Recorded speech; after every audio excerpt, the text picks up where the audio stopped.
BJP नेताओं के कई ट्वीट पार्टी को भारी पड़े। भारत जोड़ो यात्रा के दौरान कई ऐसे ट्वीट हुए जो कि बीजेपी पर उल्टे पड़ते दिखाई दिए, लेकिन एक ऐसा ट्वीट भी रहा जो बीजेपी को डिलीट करना पड़ा। हम बात कर रहे हैं भारत जोड़ो यात्रा के दौरान लगातार गिर रही बीजेपी की और उसके एक ऐसे ट्वीट की जो शायद बीजेपी को भी गलत लगा। हालांकि एहसास होने में देर हो गई और तब तक इसकी ट्रोलिंग बहुत ज्यादा हो चुकी थी। भारत जोड़ो यात्रा के दौरान यूं तो कई मौके आए हैं जब बीजेपी के वार उसे ही भारी पड़े, लेकिन एक मामला ऐसा भी है जिसकी वजह से बीजेपी को शर्मिंदगी तक झेलनी पड़ी। कांग्रेस की भारत जोड़ो यात्रा लगातार किसी न किसी वजह से मीडिया की सुर्खियों में बनी हुई है। इस यात्रा को लेकर कांग्रेस बीजेपी के बीच जुबानी जंग भी खूब देखने को मिल रही है। कांग्रेस बीजेपी पर भारत जोड़ो यात्रा और राहुल गांधी को लेकर झूठ फैलाने का भी आरोप लगा रही है। कांग्रेस का कहना है कि झूठ फैलाने के लिए पीएम मोदी, बीजेपी अध्यक्ष जेपी नड्डा और केंद्रीय मंत्री स्मृति ईरानी को माफी मांगनी चाहिए। तमिलनाडु बीजेपी के आईटी सेल के चीफ निर्मल कुमार ने एक राहुल गांधी का विरोध करने के चक्कर में एक विवादित ट्वीट कर दिया था।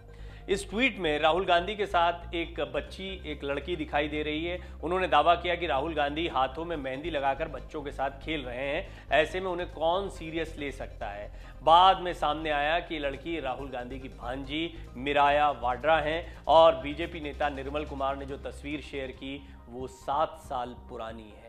निर्मल कुमार के ट्विटर बायो के मुताबिक वो तमिलनाडु में बीजेपी के आईटी और सोशल मीडिया विंग के प्रदेश अध्यक्ष हैं। निर्मल कुमार ने तमिल में ट्वीट किया जिसका हिंदी अनुवाद है, पप्पू मेहंदी लगाने और बच्चों के साथ खेलने में खुश लग रहा है। मैं उन 10 व्यक्तियों के बारे में चिंतित हूं जो पप्पू को एक सीरियस मटेरियल समझकर भारत जोड़ो यात्रा कर रहे हैं।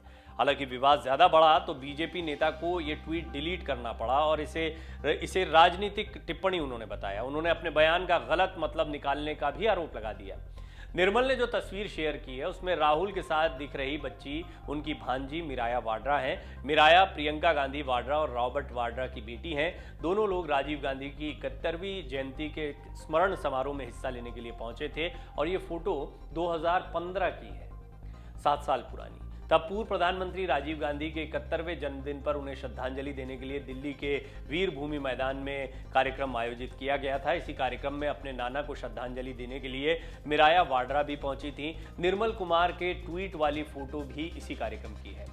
कांग्रेस ने एक बड़ा मौका कांग्रेस को मिल गया और निर्मल कुमार को बहुत ही करारा जवाब दिया गया।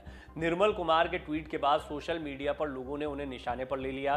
कांग्रेस ने भी निर्मल कुमार को ट्वीट का जवाब दिया। तमिलनाडु कांग्रेस ने तमिल में ट्वीट किया जिसका हिंदी अनुवाद है, राहुल गांधी का राजनीति में सामना नहीं कर पाई तो बीजेपी अब इस तरह से हमला कर रही है। फोटो में राहुल गांधी की भांजी हैं। इस तरह के हमले बीजेपी की संकीर्ण मानसिकता को दिखाते हैं। गौरव वल्लभ ने सवाल किया, सीटीआर निर्मल कुमार नामक जो व्यक्ति है उसने घृणित ट्वीट दिल्ली से किसके इशारे पर किया? यह व्यक्ति अपने पद पर क्यों बना हुआ है? उसको कौन निर्देशित कर रहा है? उन्होंने पूछा, क्या नरेंद्र मोदी जी और भाजपा अध्यक्ष देश से माफी मांगेंगे? कांग्रेस की पूजा त्रिपाठी ने निर्मल कुमार पर निशाना साधा। उन्होंने लिखा, राजनीतिक फायदे के लिए राहुल गांधी की भांजी की फोटो का इस्तेमाल करना घटिया, नीच और निंदनीय है। साथ ही केवल 10 लोग तो आपके सपने में होंगे, असल में बड़ी संख्या में लोग यात्रा से जुड़ रहे हैं। मुझे पता है कि इस यात्रा ने आपको इतना परेशान किया है कि आप निजी तस्वीरों का सहारा ले रहे हैं। कांग्रेस नेता सुप्रिया श्रीनेत लगातार ट्वीट कर रही हैं। तमाम मुद्दों पर वो पलटवार करती हैं। मुझे इस दयनीय आदमी निर्मल कुमार पर दया आती है। मान लीजिए कि वो बीजेपी आईटी सेल के योग्य है क्योंकि वो एक विकृत है। ये राहुल गांधी की भांजी है, अब अपना ट्वीट हटाओ। फिल्म मेकर हंसल मेहता ने भी इसे लेकर ट्वीट किया। ये निर्मल कुमार एक बीमार आदमी है। इनकी टिप्पणियां इनकी मानसिकता को दिखाती हैं। आशा है कि बीजेपी ऐसे कमेंट से खुद को अलग करेगी। और ये बाद में ट्वीट डिलीट भी करना पड़ा तो निश्चित तौर पर निर्मल कुमार के ऊपर भी ये दबाव आया होगा कि आपको अपना ट्वीट डिलीट करना चाहिए, गड़बड़ी कर दी।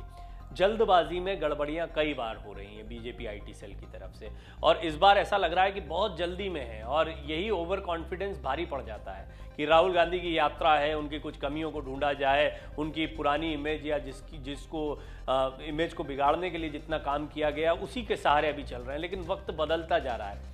अब लोगों को ये चीज़ें प्रभावित नहीं कर रही कि आप किसी के पुराने वीडियोस निकालते हैं या भाषणों या स्लिप हो जाती है टंग और आप उसको एक मुद्दा बनाते हैं और फिर उसके बाद में पता लगता है कि ये तो हर राजनीतिक दल से, हर कद के नेता के साथ इस तरह की गलतियां होती है। ऐसा नहीं कि सिर्फ राहुल गांधी के साथ होती हैं।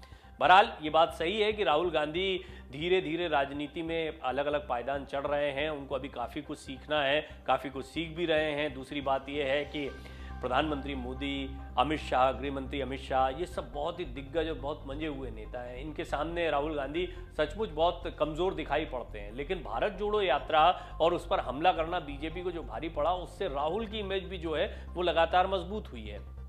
तमिलनाडु के वित्त मंत्री पीटीआर त्यागराजन ने भी इस ट्वीट पर जवाब दिया। उन्होंने निर्मल कुमार पर हमला बोला। उन्होंने कहा, दुर्भाग्य से आप बॉटम फीडर से इस तरह के कचरे से ज्यादा कुछ उम्मीद नहीं कर सकते हैं, जो महिलाओं के बारे में गलत सोच रखते हैं। निश्चित रूप से तमिलनाडु बीजेपी उन्हें एक अवार्ड देगी और इस नीच कलंक के लिए उन्हें सम्मानित करेगी। वो सिर्फ अपने बॉस के निर्देशों का पालन कर रहा है। इस तरह के कई हमले करने का मौका कांग्रेस को मिल गया, लेकिन ये बात भी सही है कि कई बार जब सोशल मीडिया पर किसी पर हमला करना होता, राजनीतिक आक्षेप ही क्यों ना हो, निर्मल कुमार ने खुद कहा कि एक राजनीतिक टिप्पणी थी, लेकिन ये राजनीतिक टिप्पणी नहीं है। कई बार राजनीति के चक्कर में सचमुच में गिरे हुए ट्वीट्स देखने को मिलते हैं और ये एक गंभीर समस्या है। ऐसा लगता है कि इनसे सबक लेकर, क्योंकि आम लोग भी इसको पसंद नहीं करते हैं, फिर जमकर ट्रोलिंग शुरू हो जाती है। लिहाजा इन चीज़ों को ध्यान में रखकर, बच्चों की तस्वीरें हैं, आपने देखा था कि हिजाब वाली बच्ची की तस्वीर को पोस्ट करने के बाद में बीजेपी के एक अन्य नेता भी जो है इसी तरह सवालों के घेरे में आए थे। उस पर हमने एक अलग रिपोर्ट बनाई है। बहरहाल उस पूरी रिपोर्ट पर मैं नहीं जाता हूँ, उस कहानी पर नहीं जाता हूँ, लेकिन एक नहीं, दो नहीं, ऐसे कई ट्वीट्स हैं। ये ट्वीट इतना शर्मनाक था या इससे शर्मिंदगी महसूस हुई कि ये ट्वीट डिलीट करना पड़ा बीजेपी के नेता को, और निश्चित तौर पर बीजेपी के अन्य शीर्ष नेताओं ने भी इसको पसंद नहीं किया होगा। और बहुत मुमकिन है कि इस तरह के निर्देश जारी किए गए हों कि जब भी राजनीतिक टिप्पणी कर रहे हैं या हमला कर रहे हैं तो कुछ बातों का ध्यान रखना जरूरी है। इनको आप नजरअंदाज नहीं कर सकते, जनता सब देख रही है। डाउनलोड करें अमर उजाला ऐप और पाएं खबरें लगातार।